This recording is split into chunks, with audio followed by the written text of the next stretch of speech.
పత్రికా స్వేచ్ఛ అనేది నోటి మాట, చేతి రాతగా మిగులుతున్నది తప్పించి, పత్రికా యాజమాన్యాలు అటో ఇటో ఉండాలి. లేదంటే తొక్కి నారతీస్తారు.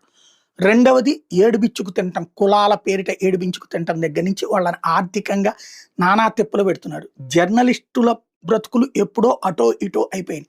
యాజమాన్యాలని అడ్డుపెట్టినే జర్నలిస్టుల జీవితాలు నాశనం చేసేశారు. జర్నలిజం అంటే ఇప్పుడు కేవలం వాళ్ళని జర్నలిస్టులు అని చెప్తున్నారు కానీ, జర్నలిజం పేరుతో జర్నలిజం చేస్తున్నది యాజమాన్యం. అలాగని వాళ్ళు కడుపు నిండా తింటున్నారంటే వాళ్ళకి లేదు.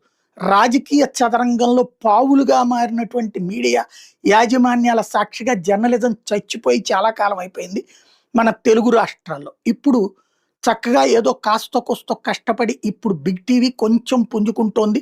బ్యాలెన్స్డ్‌గా వెళ్ళే ప్రయత్నం చేస్తుంది. ఇప్పుడు వాళ్ళని ఏడిపించుకు తింటున్నారట. Big TV MD cum chairman Vijay statement ఇప్పుడు వైరల్